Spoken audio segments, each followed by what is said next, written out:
last case is Evers versus R.J. Reynolds et al. Good morning, may it please the court.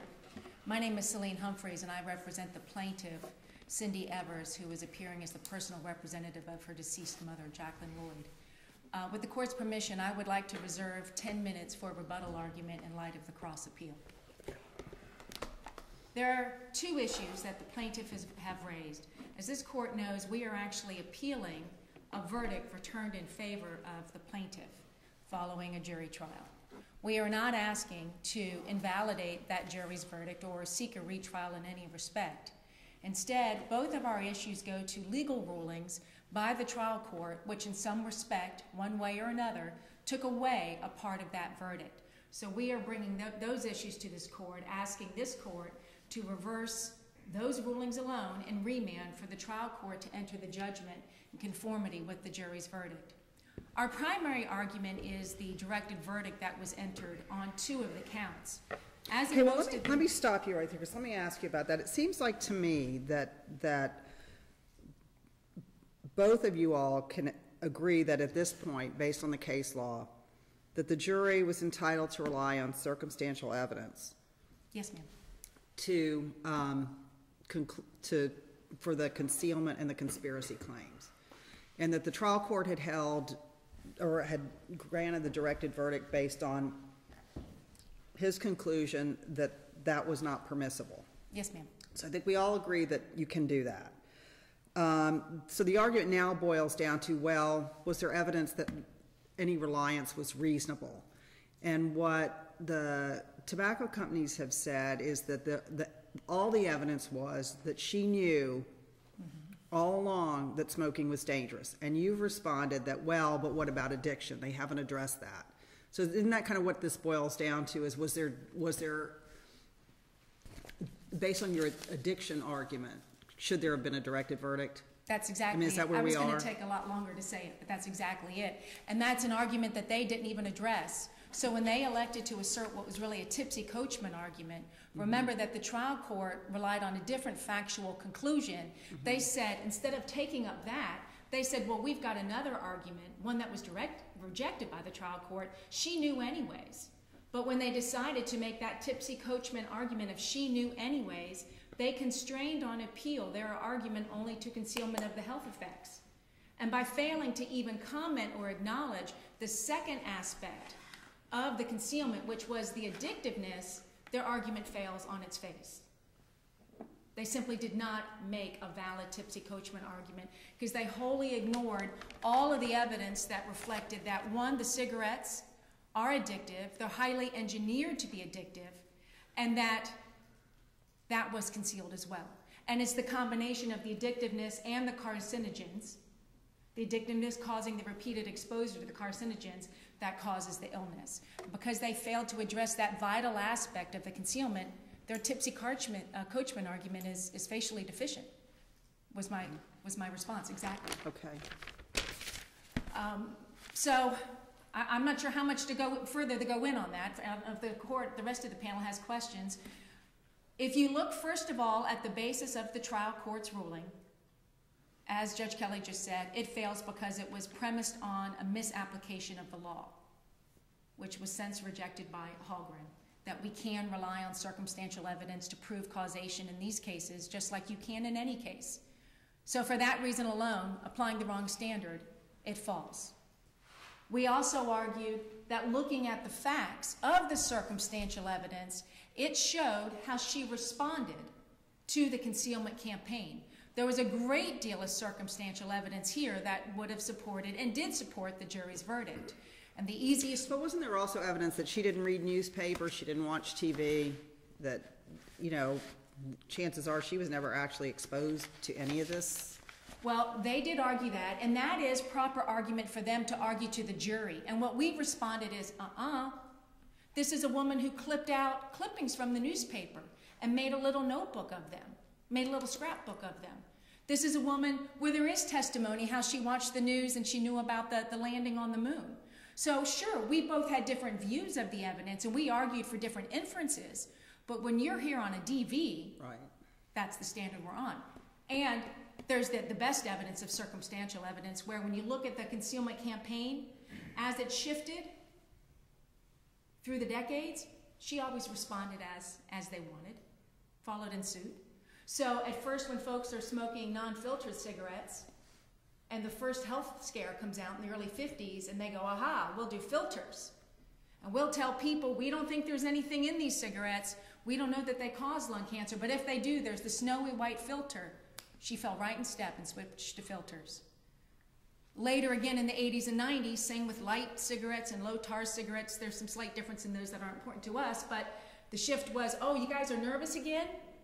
Well, we don't think there's anything wrong with our cigarettes, but just in case, here, have some light cigarettes, because they're light. And she switched. So, absolutely, under the standard that the judge applied, it was wrong as a matter of law. Under his factual analysis, he was wrong, looking at the circumstantial evidence. And now under the tipsy coachman argument asserted by the defendants, as Judge Kelly said, they don't even address the concealment of addiction. And to the extent they address the concealment of harm, they haven't connected up how knowledge that her dad had a cough in the early 1950s put her on notice that cigarettes cause deadly illnesses. Even in the 1990s, the CEOs from the tobacco company swore under oath to the United States Congress, we don't know that cigarettes cause lung cancer, cause illnesses. So I'm going to go ahead then and move on to another issue that the defendants raised in response to our argument for reversing for directed verdict. We made a comment regarding when this court then remands for entry of the judgment pursuant to the verdict that was returned, whether or not there would be apportionment. That is based on an argument we've seen the defendant make in other cases at the trial level and in appellate decisions, where they assert that there's some sort of products liability exception to the black letter law, that if somebody commits an intentional tort, they're not allowed to ask for damages to be reduced by any negligence of their victim, because the conduct of negligence doesn't compare to the wrongness of intentional misconduct. And our response that you've read in our brief is, well, goodness gracious, there's no ruling for you to review. So you might not really be able to take this up. Given that they then responded and made clear that this will be their argument on remand, which will then result in another appeal regardless of the ruling, I do want to make sure this panel knows when we gave you notice of related cases, one of those was the Schlankler case. I always struggle saying that, Schlankler. This very issue was raised there. The very arguments they make. And we handled that appeal. And we responded to that appeal. And this court rejected the arguments. That was a per curiam affirmative. It was a per curiam affirm. So when we go back downstairs, we can't tell the trial judge that he's bound by that decision. It's persuasive authority, whatever, but we can't point him to that. So in the event that this court, based on their... So there's no case law on that otherwise? There is. And one thing I wanted to tell you is, we had originally attempted to respond to that argument. We had originally filed a longer brief. But because of all the issues raised in the two appeals together, that brief was too long, and this court understandably denied our request to exceed the page limits. If you do want to dig into this, that brief is on file. It is our first reply and answer to their initial brief. When our request for page limit, exceeding the page limits was denied, we then filed what you have probably reviewed. Frankly, what we did is basically cut and paste from our brief in Schlankler, where we explained... But I mean, the bottom line is, because there was a directed verdict, the trial court hasn't addressed this The apportionment issue. So there is no ruling for you to review. There's no ruling for us to review. Well, I don't know. I've never been in this position before, so I don't know if it's proper or not for me to tell you. Part of what I asserted in that first attempt at responding to them that was not allowed to be briefed is case law that allows you to climb in anyways, even absent a ruling, including a Florida Supreme Court decision, that does identify certain unique circumstances where you know a ruling's afoot, and particularly here where you can rule on it as a matter of law without having to look at... One of their arguments is waiver, which makes you think it's going to be a discretionary decision for the trial court. There is that last part of the argument that is that, but the rest of it are legal arguments. Okay, as long as we're talking about what's going to happen if this case gets sent back, let's talk about the second issue that you raised on reinstating the punitive damage award. Because if I'm understanding this, the arguments, what this really boils down to now is an argument on whether those have to be retried. Yes, ma'am. Okay, so talk to me about that. I think this is my hardest argument for me to make clear. And first of all, I want to say that this is our alternative argument. So only if there's some way that you decide that the directed verdict should be affirmed would you get to this argument. This argument exists because in that event, there would be no verdict supporting intentional torts. So the only way that we could have punitive damages would be on the negligence and the strict liability counts. And so first of all, we do argue, and they agree under Hallgren, we win, they lose. But the concern here is what happens now. They say you have to go back for a retrial. And this is the point, and I was reading my response, and I was concerned I didn't explain this well enough. The first thing I respond, I don't think it is enough by itself, but it is important to understand. The facts in these cases are never broken down into the 4 causes of action that are tried. There's not just the negligence action in how they design these cigarettes. It's not just the strict liability, it's not just the concealment, and it's not just the 50-year conspiracy of all of these companies and these mock entities that are supposed to be, acting for the public interest. It is one intertwined story. So the negligence is what was concealed, and what was concealed was the negligence, and said again with the product. They did not tell the public that they were intentionally designing cigarettes to promote the addictiveness so that the nicotine speeds to the brain faster and causes the neurological changes to occur quicker. They were not telling the public when we do things like add menthol, what we're trying to do is get you to bring that smoke down deeper into your lungs. So, and I'm not an expert, I can't say this right, but there are some nifty things at the bottom of the lungs that are particularly susceptible to the nicotine in the smoke that makes it fire up faster. They did not tell people we add ammonia, the stuff in the cleaning aisle, to create a freebasing effect. So the story is intertwined. Now that I don't think is enough to make you comfortable. What I do think helps explain this is, this court can take judicial notice of every verdict entered in an appeal to this court so far in an Engle progeny case or a non-Engle progeny case. Judge Kelly, I didn't realize you were on the Arnott's decision. That was before Engle. In all of these cases, and in all of the DCA opinions around the state, there's only one question for punitive damages. We have all been trying these cases since Engle and before Engle as one punitive damage question, because the story is one story.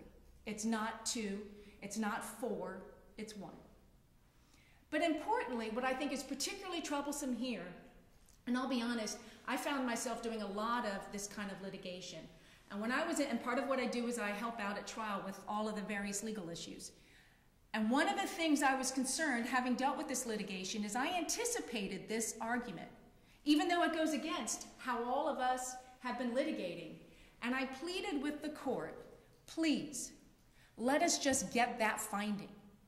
I'm afraid later on, they're going to say, so sorry, so sad, you don't have a finding on negligence and strict liability for punitive damages, so you get a retrial.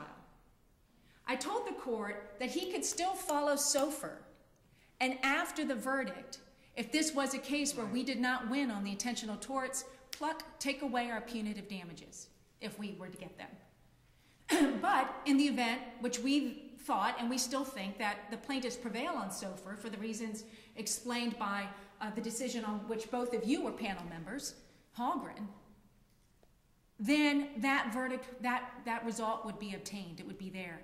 And the defendants fought against it. So the situation I'm in now, or that we're in now, is of their creating. And that's a very powerful motivating fact. Add to that the reality, and I know I'm droning on and I might be on a soapbox. And you're right around 10 minutes now, so. Okay, the only point I will make is then the reality of what happens to these cases. Because most of the plaintiffs aren't even alive anymore that bring them. And they die on the vine when the people, the spouses necessary to bring them, pass.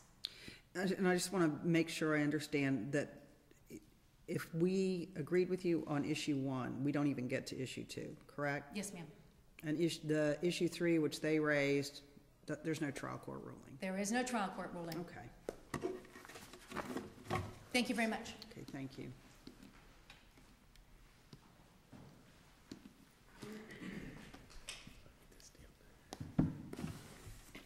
Good morning. I'm John Walker, and I represent R.J. Reynolds Tobacco Company, the appellee in the main appeal and the cross appellant in the cross appeal. And I would like to, if I might, reserve 5 minutes for rebuttal on the cross appeal. That's yes, okay. Your Honor. Thank you. I guess that where I need to start is by talking about Hallgren. And obviously our position is that the directed verdict should be affirmed even after Hallgren. Hallgren accepted the Martin holding that a jury can, in an appropriate case, infer reliance based on circumstantial evidence. But we don't believe, as you can tell, or I wouldn't be standing here, we don't believe that that holding from Hallgren or Martin is sufficient to avoid directed verdict in this case. Partly because this is such an unusual case that's atypical of most Engle progeny cases. In fact, for reasons that I'm going to explain, to apply the Martin inference to support the fraud liability finding in this highly unusual context of this case would in fact be the most extreme, most aggressive application of the Martin inference to date. That's because no court has ever applied the Martin inference, as the plaintiffs would have you do in this case, to support fraud liability where the evidence showed that the pervasive marketing campaign that's discussed in Martin was simply not applicable to this smoker, where the undisputed evidence was that the smoker knew the risks of cigarette smoking, and where there was no other evidence of reliance the way that there was, for example, in the Hallgren case. In the Hallgren case, in the opinion, there's a specific reference to the fact that there was evidence of direct reliance on the part of the smoker in that case, which we don't have here. The fact of the matter is, while Judge Silver, who was a very conscientious, hardworking judge in this case, he did discuss that he chose not to follow Martin.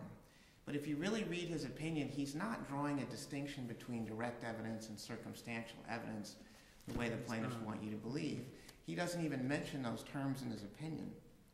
What he's actually doing is granting the directed verdict because he believed that there was simply a failure of proof on the reliance issue, whether it's direct evidence or Well, he was looking at circumstantial inferences on inferences, wasn't That's he? exactly right. He did Yeah. discuss Martin, but then Yeah, I didn't see separately, anything about circumstantial evidence. there's nothing in there about that. He believed there was a failure of proof. He mentions twice that there was simply no evidence, not that there was no direct evidence, but that there was no evidence of reliance. And then in that discussion about the stacking of inferences on the 3rd page of his opinion, he's adding that on to his discussion about Martin. And he's saying that it would require, I think it was 5 or 6 layers of inferences to get to the question in this case. Now, why do I say that the evidence about a pervasive marketing plan was inapplicable here? What is it that makes this case special? It's exactly what Your Honor just referenced, that this was a case where, like most cases that are tried, and I think there have been now 10 or 11 dozen Engle progeny cases that have gone to verdict. In each of those cases, plaintiffs bring experts, as they did here, who discuss an advertising campaign that was put out to the public through magazines, newspapers, and sponsorship of TV shows like I Love Lucy, the Beverly Hillbillies, and so forth. I've been involved personally in a lot of those cases. In addition to this one, I was trial counsel in about another dozen. And every time that we have a case like this, the smoker, particularly someone who was smoking in the 50s and 60s, was someone who was looking at some of these same periodicals. There weren't as many popular publications in the 50s and 60s. There weren't as many TV shows and channels. So by and large, the American people were getting some of the same information from the same channels. This case was unusual and atypical and different because here the smoker in this case, Mrs. Lloyd, really wasn't interested in any of that media.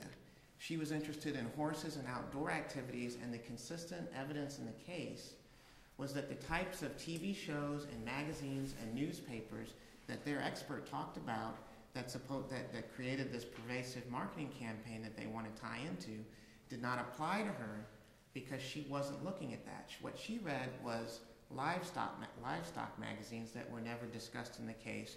And she did clip family-related things from some of the newspapers at some points in time. She did know the risks. This idea that there's something about addiction information that changes it really isn't something that I think has any merit, because the whole point of the addiction issue, as they articulated it in trial, is that the addiction is what causes a continued exposure to the product that leads to the health effects of that product. Mrs. Lloyd was aware of the health effects of that product. Her own father and mother both suffered from that as long-term cigarette smokers. Her father lived with her, and she saw the breathing difficulties that he had from smoking cigarettes. And frankly, there's simply no way to tie what happened in this case to what's being described, for example, in Martin or Hallgren. The Martin case said that there was, quote, abundant evidence to support an inference that Mr. Martin relied, not the general public, that Mr. Martin. Well, we don't have that here. The Hallgren case talks about that there was evidence of direct reliance on the part of the smoker in that case, and we don't have that here either.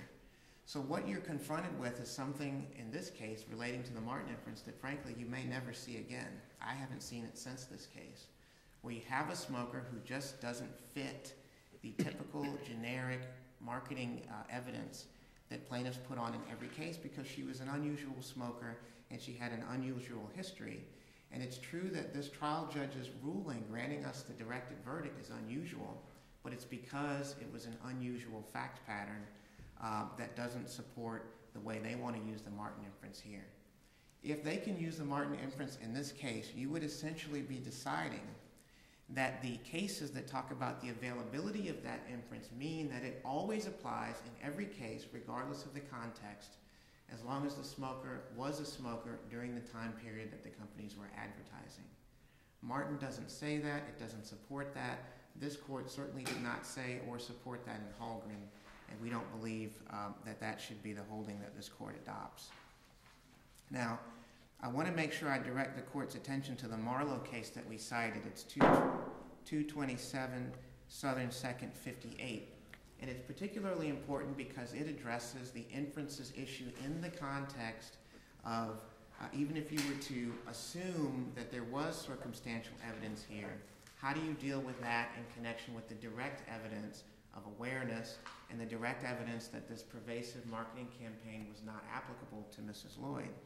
And that case explains that when there is direct evidence that proves the contrary, the inferences from circumstantial evidence must evaporate.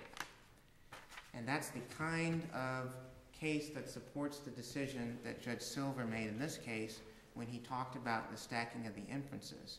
His directed verdict ruling was about a failure of proof, not about an intellectual issue about direct or circumstantial evidence. And it should be, that ruling should be affirmed. Now, I want to address, there were some questions about, well, what happens if that ruling is affirmed? The plaintiffs are essentially arguing here that the punitive damages finding should be reinstated even if the court were to leave the directed verdict in place. And as your honors know from our briefing, we don't think that that's possible, mainly because the question that the jury would have had to have answered to award punitive damages based on the strict liability and negligence counts simply was never asked. Judge Silver, at the time that he tried this case, had to try it. He was bound by the Silver case. He was not in a position to both tell the jury to consider, to limit their consideration of punitive damages to the intentional tort counts, but also to consider the unintentional tort count. No court has done that anywhere in any of these cases. None of the trial judges have done that, even when that has been proposed. The judge did the only thing that he could do. He followed Silver, and the jury never answered the question that would allow that punitive damages finding, either for entitlement or amount, to apply to counts that they were never asked to evaluate. Assuming this court is going to do what it did in Hallgren and follow Silver, our request would be that it also do what it did in Hallgren and certify conflict with Silver, because it doesn't make sense to send this to have a retrial in the event that the court would see fit on the punitive damages issue when it's currently pending, and that issue will be decided. The next issue, if the court does overrule the directed verdict, and obviously we hope that won't be the case, there are a couple of issues there that I want to address just briefly. First is the one that was being discussed about what happens with the comparative fault finding. Your Honor had asked the question about whether there is any case law on this, and I think the answer was yes, but you didn't get the site. The case is called Hyatt, H-I-O-T-T. It's cited in our briefs, and it finds that under circumstances remarkably similar to what happened in this trial, there can be a waiver of this argument about whether or not the intentional tort finding in the plaintiff's favor means that the jury's comparative fault finding is not applied. In the Hyatt case, the plaintiffs there argued essentially from start to finish during trial that the plaintiff had accepted fault, and there was no attempt to carve out the intentional tort claims or to suggest to the jury that, depending on how they resolve those claims, their comparative fault finding might not be applied. The same thing happened in this case.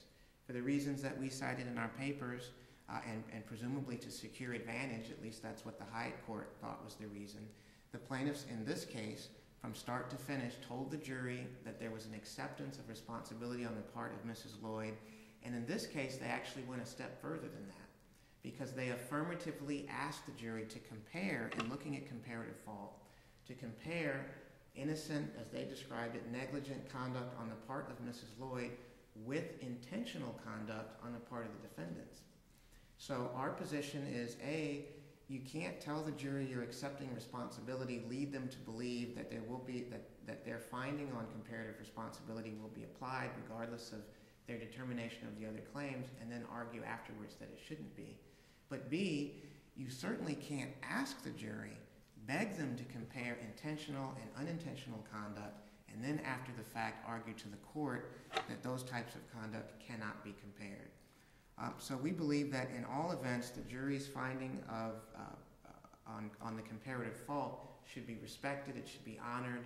The four-line case that's cited in Hyatt and in other cases stands for the proposition that when the jury is being told something about comparative responsibility and damages, they have a right for the lawyers to be upfront with them. If they make a finding about comparative responsibility that's not going to reduce the verdict, they need to be told that. And what we're starting to see in cases tried since Hyatt is that the plaintiff's lawyers do that. When they really want to avoid waiver and they want to preserve this issue, they will tell the jury, we accept responsibility, but not if you find on the intentional tort claims.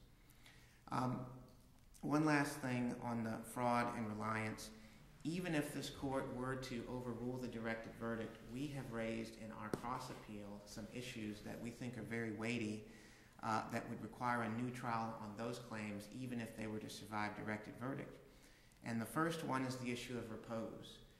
The Hallgren decision that two of your honors were involved in specifically referenced the fact that the repose period begins from the last instance of concealment on which the plaintiff, the smoker or the plaintiff relied. That is consistent with a long line of cases in the 4th DCA, Hess, Cohen, Caton, they're all addressed in our brief, that hold that the statute of repose for fraud does apply to fraud and conspiracy claims in Engle progeny cases. We believe that Hallgren is consistent with that, and the trial judge's refusal to instruct on repose, we believe, would be a basis for new trial even if the directed verdict were not to survive. Now, I want to move into our cross appeal because we raised a number of issues. There's one I'd like to focus on today because I think it's one of the issues that had the biggest impact in this case, and that's the issue of the plaintiff's lawyer's violation of the long-standing line of cases that says, in essence, you can't disparage an opposing party or the opposing party's lawyers for defending the case. And I just want to highlight some of the language that was used in this case about my client, and frankly, because I tried this case for Reynolds, about me. The allegation was made, the accusation I should say, was made to the jury at every possible opportunity, starting with openings, going all the way through to closing arguments on phase 2, that the defendants should be punished for basically defending ourselves in this action. They would take documents from the 1950s or 60s that were part of their allegation about a conspiracy, their story about the conspiracy, that they said was blessed essentially by the Engel findings. This was before there had been a finding of class membership. And they said that the defendants in this case were going to be playing from the same script. The same script that they said was amounted to a conspiracy in 1953. They were telling the jury that the lawyers, the defendants in the courtroom, were going to be following that same script. They would use documents that talked about, in the 60s or 70s, I think it was, the company's strategy about litigation. And they would say, just like in this case, they said that the companies concealed, and then they would even say, in this courtroom, what they did in this courtroom, they concealed in this courtroom. And so the upshot of all of that wasn't just that Mrs. Lloyd was defrauded by something that the companies did during her lifetime. What you ended up with was an argument that the jurors were being defrauded by the tobacco companies, by me, by the other trial lawyers right there in the courtroom. And that is precisely the thing that is prohibited under the case law. And what I find remarkable as someone who's, I'm a member of the Florida Bar, but I live in Atlanta, is that for some reason there's actually a whole line of case law that talks about how you can't disparage the other side for just trying to defend the claim. Apparently it's something that's come up enough and that the bench has felt strongly enough about to write about on numerous occasions, including most recently in the Tulo case, which was a cigarette case, to make clear, yes, you can address the claims of the other side, but there's a line that you can't cross. Okay, I'm going to give you a heads up. You're down to 5 minutes, so do with them what you please. Thank you very much, Judge. That's what I wanted to say about that. There was some suggestion that the issue wasn't preserved. The fact of the matter is I objected repeatedly, sometimes in my own mind too much to this. We filed a motion for mistrial. We raised this issue repeatedly with Judge Silver. He struggled with it throughout the trial, and we are preserved. There may be some instances that they brought up in their brief that we didn't even cite to where there wasn't an objection. But at the end of the day, the Murata case that we cited, which is 125 Southern 3rd, 956, indicates that you can look at the cumulative effect of the preserved and unpreserved error when it comes to improper arguments.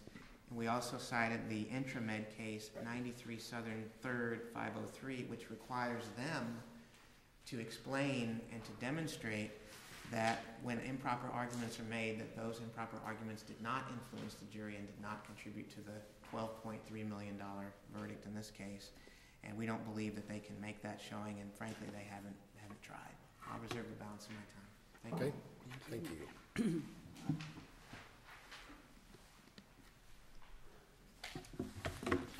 I'm going to want to spend the most of my time responding to their arguments regarding improper closing comments. I do want to briefly respond to a couple of their comments on our main appeal. First of all, about the motion for directed verdict, a key part of that order was the trial court's clear statement that he could not follow Martin and instead felt bound by the Humana decision. This court has rejected that argument. That is the same argument that the defendants made in Hallgren regarding the standard that applies. Also, I want to be very clear, I do not agree with the statement of the facts that was just said to you about the evidence here on causation on the intentional torts. This is not an unusual case. I've also participated in a number of these trials. Here, for example, part of the circumstantial evidence was the fact that Mrs. Lloyd actually wrote a letter to Dear Abby. We both had circumstantial evidence that we argued to the jury, and we asked the jury to draw inferences. This is not that one single case of a woman hiding under a rock. On top of that, when they made that comment to you just now, you got a little glimpse into the arguments that we typically face in these cases, which is their claim that a concealment argument must be based on whether or not someone saw these statements that were half-truths. It is not accurate that most of the Engel cases involve people who saw the Frank statement, or saw something on 2020. Instead, all of these cases rest on the same expert testimony that was presented here, Dr. Cummings, and here he testified for 5 days where he described the wallpaper effect of the dissemination of information, so people weren't even aware of the message that they were getting. It was so pervasive. And the FTC report, which referred to that as well. So, I mean, it's in a way, it sounds like you're arguing, or maybe they suggested that you're arguing, basically, if you were alive during that time, you're entitled to the Martin presumption? That is a point that I tried to say, that the evidence is so pervasive that we do almost inherently get causation in every case. And I understand that that might evoke a knee-jerk reaction. But the fact that the story is that story is not of the plaintiff's making. This is just how pervasive the evidence was. But please know, here we went beyond that. That's why it's so important that we showed you this woman responding when the message shifted. So when they said, everybody try filters, filters went from 1% of the market to over 90% of the market. She followed suit right away when that new campaign came out. And unlike some of our other cases, she did it again in the 80s and early 90s when they started marketing lights. So we have really good, pervasive, circumstantial evidence of her responding to the message, and that's powerful. In addition to evidence that they disagree with, and they were free to argue to the jury, oh, she was hiding under a rock, but we were free to tell the jury, She wrote a letter to Dear Abby. She did clippings from newspapers. She was exposed. She did watch the news sometimes. We did provide some of that evidence, but that's not all that's required. The fact that she responded, what could be more powerful than that? I do want to take a moment, because I am concerned about the closing arguments that are made today, because in part they cited the Thorne decision, an appeal that you and I know well, Your Honor. But I do want to make one more point regarding waiver in the event that the court goes to this point. A couple things. Now that they've really dived in, I'm going to say some of what I filed in that brief I wasn't allowed to file, because now I'm responding to them. I'm responding to the cases they've cited. One, unlike Hoyt, keep in mind there are two decisions from the First District on this point. One was for plaintiffs, one was for defense. They want to cite the one for defense. Unlike Hoyt, waiver is built there on what was said in the complaint. If you remember Judge Kelly and Arnett's, we can now affirmatively allege comparative fault. Our complaint specifically said, but not to intentional torts. So that argument for waiver doesn't exist here. Another argument for waiver they had in Hoyt was, well, the jury was given the standard instructions, so that somehow suggested something improper. Against strong objection from Mr. Walker himself, we persuaded the trial court to deviate from the standard instructions and tell the jury, if any apportionment is required, I'll decide it. So that argument that was used in Hoyt doesn't exist here. So the only argument that they have saying that we waived are comments that we made to the jury. 3 problems with that. Well, there's more than that, but I'm trying to be brief to get to the next issue. If you actually look at the Surrey decision, there the First District Court of Appeal makes clear, so this thing of apportionment, the jury's not supposed to be thinking about it. In fact, we tell them on the verdict form and in the jury instructions, please don't reduce your damages to reflect the apportionment. That's for me to do. That's my post-trial job, not for you, for jurors. And the second point dovetails with that, and it's critical. If you really listen to their argument, they're assuming juror nullification. Their argument is premised on the assertion or the assumption that the jury is not going to follow the law, that despite being told not to change damages based on apportionment, they're going to change it if they knew that apportionment doesn't apply to intentional torts. I hope I'm explaining that well enough. I tried to do it better in the brief. And then 3, and this one is beautiful. Here, the defendants themselves, in argument to the jury, told them the plaintiff gets all the compensation. So this jury wasn't misled. Okay, I want to dive into the closing arguments, and I'm particularly focusing on you, Judge Casanueva, because they rely on the Thorne decision. Before talking about the error, there are two easy ways to resolve this issue. First is absolutely waiver, and second is the new harmless error standard. You know, one thing I thought was interesting going to harmless error, Judge Kelly, I cited the decision, you were on the panel, Malaznik. They then respond in their reply brief, another case that you're on the panel, and that's Ford versus State. So though neither one of us were able to cite to you the new standard that was just adopted, it is before you in their reply brief because they inherently argue a criminal standard for harmless error. I think, Your Honor, and that was just this year, the Ford versus State case makes our point well regarding harmless error. When you look, if you remember that case, and I remember, I know you all issued plenty of decisions, but I can tell you in that case, this court found that the state was not able to survive that inquiry because one, the trial lasted a day, a single day, and two, the comment was one of the worst things you can say in a criminal case. Without any evidence in the trial, admissible evidence, the prosecutor said, oh yeah, and the defendant committed other crimes and was under investigation for other crimes. Compare here. The comments here are substantially less extreme, and I am not in any way waiving that these comments are not error, and I'm prepared to dig deep and explain that to you. Also, look at here. This is a trial that lasted 5 weeks. So just going to the new standard announced by the Florida Supreme Court, which was applied in the Ford versus State case in the criminal context, this case ain't that.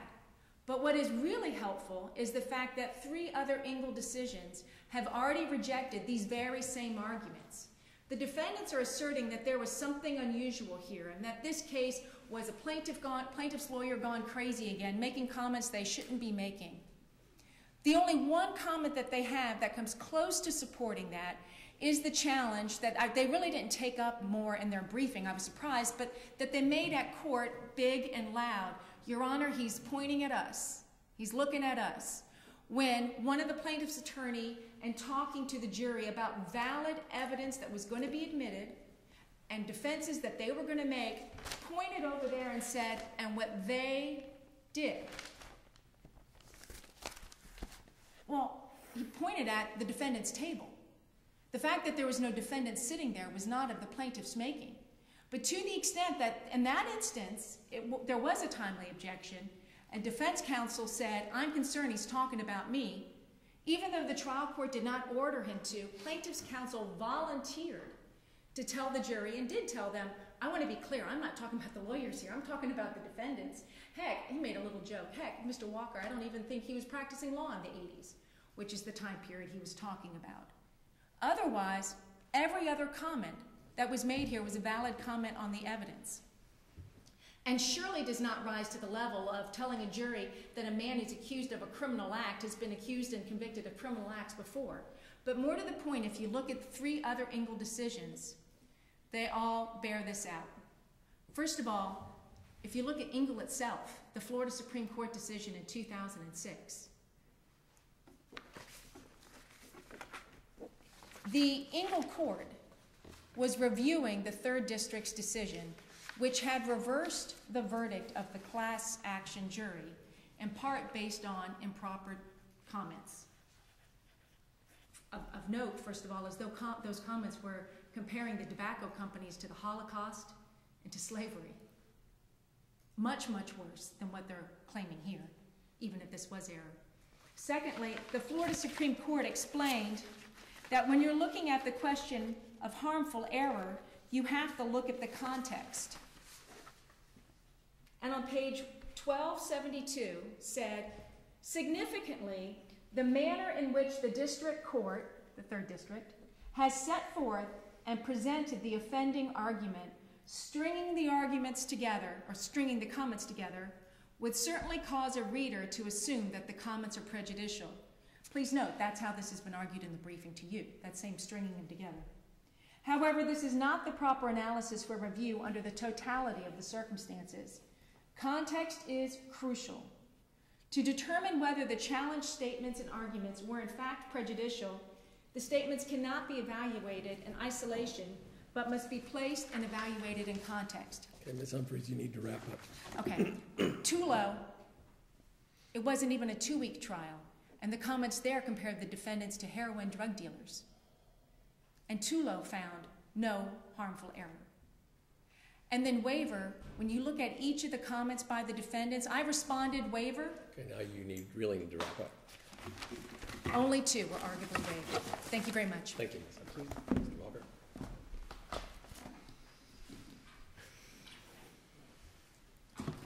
I feel for Ms. Humphries. I know it's hard when that clock winds down. Oh, I used to be there. I would talk all the way back to my chair.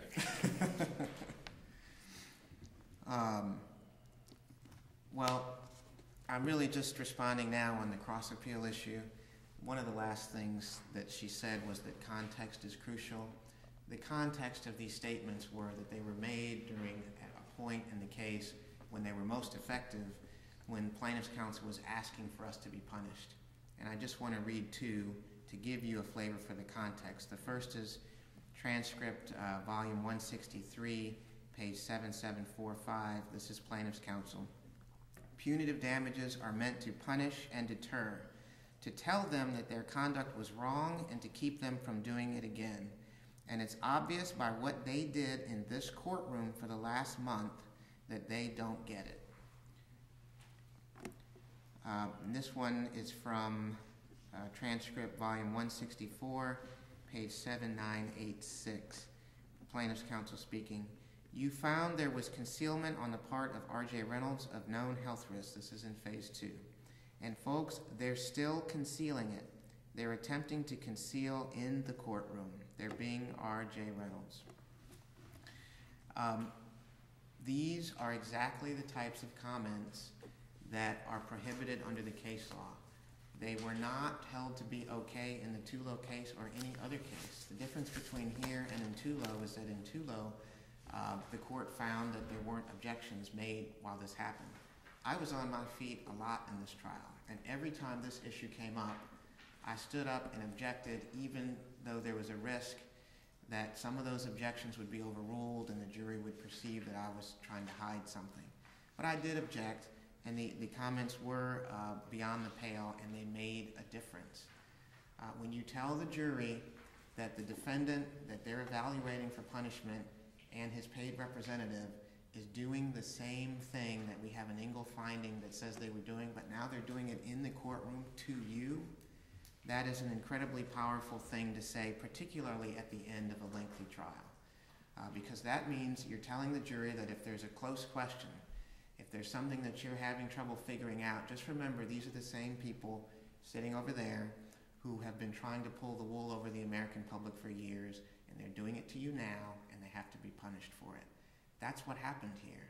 That's why we've raised this issue on appeal, and I don't think there's any question from the cases that we cited that the comments were improper, that it was their burden to demonstrate that this didn't have an impact, that it didn't contribute to the $12.3 million award, and they just haven't done that. There's no way they could do that given these comments.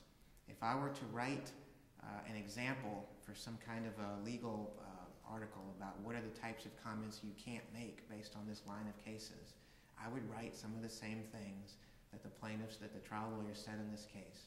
It's a trend that's happening in these cases. This is one of the more egregious examples with the references to what was happening in the courtroom, and we believe that it's tainted the entire trial. And unless your honors have any questions for me, I'll leave it at that. Thank you. Thank you, Mr. Walker. Thank you.